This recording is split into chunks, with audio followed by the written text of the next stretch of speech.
Il faut être réaliste. Quand il y a un coup d'État, pensez-vous qu'il faut aller faire la guerre pour rétablir la personne qui a perdu le pouvoir?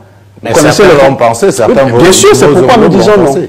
C'est pourquoi au Togo, nous disons non, nous ne sommes pas pour la guerre. D'activer la force en attente et de déployer cette force pour rétablir l'ordre constitutionnel au Niger. Les chefs d'État ont marqué un accord donc pour le déploiement des troupes d'un certain nombre de pays, dont la Côte d'Ivoire. La Côte d'Ivoire fournira un bataillon et a pris toutes les dispositions financières pour l'opération. Vous avez écouté encore le ministre des Affaires étrangères du Togo. Est-ce qu'il faut envoyer des forces armées afin d'aller réinstaller un président dit démocratiquement élu, comme dans le cas de Bazoum au Niger? Le Togo a dit non. Par contre, Alassane Ouattara lui-même, qui est en train de faire un troisième mandat, avait mis sur pied un bataillon pour aller, ma foi, selon lui, réinstaller Bazoum. Il faut être logique, il faut être pragmatique. La CEDEAO n'a jamais été crédible. La CEDEAO, on a vu dans le cas du Sénégal, les velléités de Macky Sall de vouloir faire un troisième mandat. La CEDEAO est restée silencieuse comme une, n'est-ce pas, comme, comment dirais-je, une carpe. Mieux, la CEDEAO, on a vu dans l'espace ses prises de position. Quand l'opposition sénégalaise subissait les assauts des nervis et également des bras sécuritaires de Macky Sall, la CEDEAO est restée silencieuse. On a vu dans le cas espèce de la Guinée, qu'Alpha Condé a voulu faire un troisième mandat. La CEDEAO est restée silencieuse. On a vu des centaines de morts, des centaines de jeunes qui ont été fauchés par les balles assassines. Et M. Alpha Condé est passé avec son troisième mandat. En Côte d'Ivoire, n'est-ce pas, rebelote. Alassane Ouattara décide de faire un troisième mandat. La CEDEAO est restée silencieuse. Oui, parce que pour eux, quand des civils sont au pouvoir et s'arrogent le droit de tripoter les constitutions et de conserver le pouvoir d'État et de faire le troisième, le quatrième, le cinquième mandat et avec sur le sang du peuple, la CEDEAO reste silencieuse. Mais par contre, quand il y a des coups d'État, sans effusion de sang, comme ça s'est passé au Burkina, au Mali et au Niger, la CEDEAO décide de mettre en place des forces armées, d'aller, selon eux, surtout des présidents mal élus. Quand tu regardes le président Alassane Ouattara, le président du RDP, pardon, le chef de l'État de Côte d'Ivoire, quand vous regardez comment ce monsieur est arrivé au pouvoir, dans les conditions calamiteuses que tout le monde connaît, quand vous regardez également comment ça s'est passé en 2020 avec M. Ouattara qui a fait un troisième mandat anticonstitutionnel. M. Ouattara n'a pas été retoqué par la CEDEAO. Oui, M. Ouattara n'a pas été retoqué par la CEDEAO. Non, non, non. M. Ouattara l'a rempli pour un troisième mandat. Et là, nous sommes en 2025. Le bon monsieur décide encore de vouloir faire un quatrième mandat. Mais la CEDEAO ne parle pas. Mais vous avez vu, ils ont même mis l'embargo sur le Niger. Parce que selon eux, ceux qui ont pris le pouvoir n'ont pas de légitimité à prendre le pouvoir. La CEDEAO, par contre, au Niger, il y a eu 0 mort quand il y a eu le renversement de Bazoum. Mais en Côte d'Ivoire, quand Alassane Ouattara a voulu remplir pour un troisième mandat, il y a eu près de 100 morts. Et même, il y a un jeune Toussaint Kofi qui fut décapité par les partisans d'Alassane Ouattara. La CEDEAO n'a pas dénoncé, n'a pas condamné, n'a pas mis la force en attente, en action, afin de pouvoir aller déloger Alassane Ouattara. C'est M. Ouattara qui décide d'être dans le peloton, comment dirais-je, d'expédition, pour aller, n'est-ce pas, réinstaurer la démocratie selon lui au Niger. Alors, nous saluons cette posture du Togo. Même si certains ont, n'est-ce pas, des questionnements sur le pouvoir, comment dirais-je, au Togo, sur les droits de l'homme, mais nous parlons de ce qui est factuel et de ce qui est là dans les cas espèces du Niger. On écoute ici le ministre des Affaires étrangères du Togo, Robert Doucet. Merci beaucoup à vous.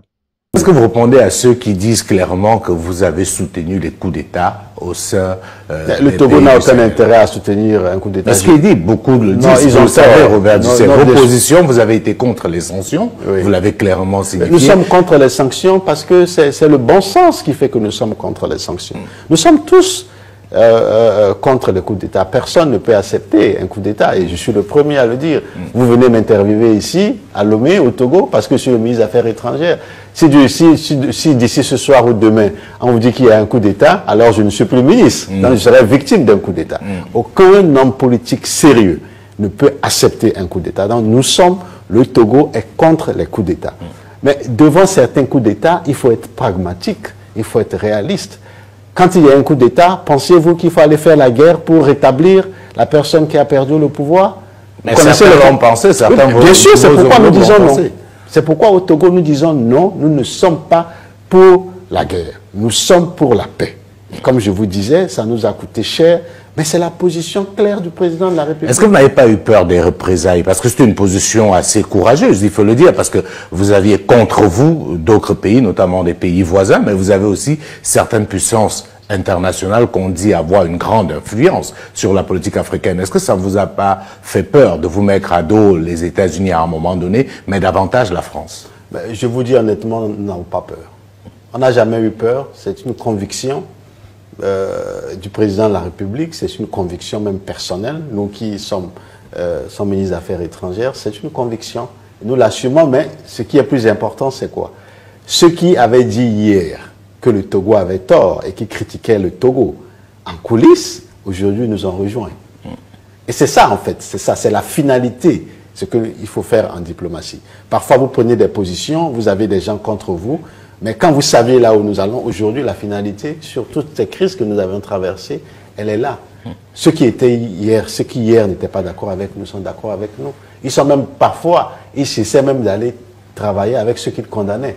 Ceux qui disaient hier de ne pas parler avec certains pays, ils sont partis voir ces pays. Je veux ça, c'est des vérités. Tous ces pays que vous connaissez dans la sous-région qui critiquaient le Niger, par exemple, après le coup d'État du président Bazoum. On l'a vu.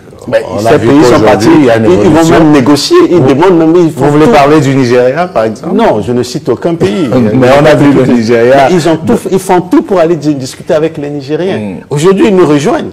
Ils viennent même nous voir. Ils viennent même nous voir pour faciliter les contacts avec eux et le Niger. Et c'est ce que le président de la République a fait, c'est ce que nous faisons nous-mêmes. Aujourd'hui, nous sommes tous sur la même longueur d'onde. Non, en somme, le temps vous a donné raison. Le temps nous a donné raison. Et c'est ça qui est plus important. Alors, mais c'est difficile quand on prend une telle position.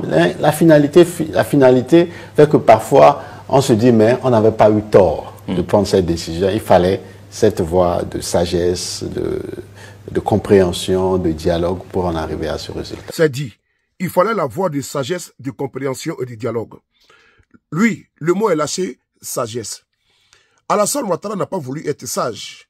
Voilà pourquoi nous saluons cette prise de position vis-à-vis du Niger, du Togo. Parce que Alassane Ouattara, qui était au sein de la CEDEAO, avec Tinubou et Patrice Talon, ont voulu obligatoirement envoyer un bataillon pour aller réinstaller les petits copains Bazoum.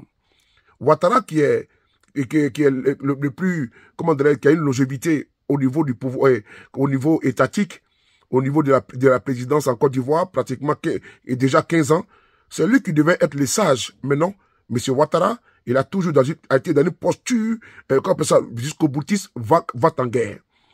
La posture qu'a adoptée le Togo, c'est cette posture que la Côte d'Ivoire devait adopter, puisque la Côte d'Ivoire était un pays de paix, d'hospitalité. Non, Ouattara a décidé d'envoyer un bataillon. On l'écoute. À la suite de cet examen, le Conseil national de sécurité a fermement condamné cette tentative de coup d'État qui constitue une grave menace à la paix et à la sécurité dans la sous-région. En outre, le président de la République a instruit le Premier ministre chef du gouvernement à l'effet de mettre en œuvre sans délai toutes les sanctions arrêtées par la CEDEAO et l'UEMOA à l'encontre du Niger et des auteurs de la tentative de coup d'État dans ce pays. Par ailleurs, le président de la République a autorisé le chef d'état-major général des armées à se rendre à Abuja, au Nigeria, en vue de prendre part à la réunion des chefs d'état-major des armées des pays de la CEDEAO. L'objectif de cette rencontre, organisée par la commission de la CEDEAO, est d'élaborer un plan d'opération pour une éventuelle intervention militaire de la CEDEAO au Niger, visant à rétablir l'ordre constitutionnel dans ce pays. Au terme de la réunion, le président de la République a réitéré... Vous avez entendu Alassane Ouattara. Il a bien dit le rétablissement de l'ordre constitutionnel. Mais dites-moi, en 2020, M. Ouattara a fait un 3e mandat. Il est en train de le consommer. Et il va le digérer en octobre 2025. Est-ce que ce monsieur a qualité de parler de l'ordre constitutionnel, son respect? Est-ce que ce monsieur est, comment dirais-je, est bien placé pour parler, n'est-ce pas, de respect de la Constitution dans un pays de la sous-région? Pendant que lui, en Côte d'Ivoire, il a foulé aux pieds, il a piétiné la Constitution ivoirienne qui l'interdisait de faire un 3e mandat. Et maintenant, on nous dit fallacieusement que c'est un 1er mandat de la 3e République.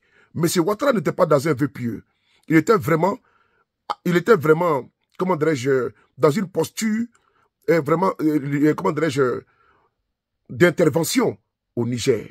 Puisque, de la parole aux actes, Alassane Ouattara a réuni son Conseil national de sécurité. Et là-bas, ils ont acté le déploiement des troupes ivoiriennes au Niger. On écoute cette vidéo. Les putschistes de rendre le pouvoir au président démocratiquement élu, la CEDEAO, les chefs d'État ont décidé d'activer la force en attente et de déployer cette force pour rétablir l'ordre constitutionnel au Niger.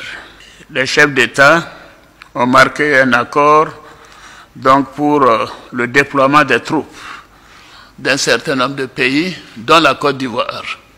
La Côte d'Ivoire fournira un bataillon et a pris toutes les dispositions financières pour l'opération, si elle doit durer.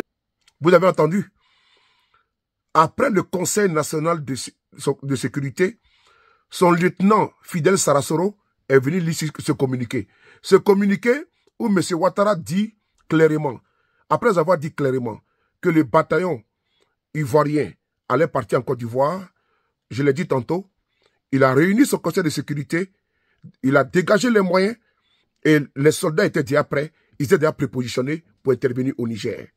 Et pendant ce temps, est-ce que le Togo était dans cette disposition? Non. Pendant ce temps, le Togo était dans la diplomatie. Le Togo opposait, comment dire, une fête de non-recevoir d'intervention au Niger. C'est cette posture que nous saluons. Oui, cette posture de sagesse que nous saluons au niveau sous-régional, avec le Burkina, le Mali et le Niger, cette posture adoptée par le Togo.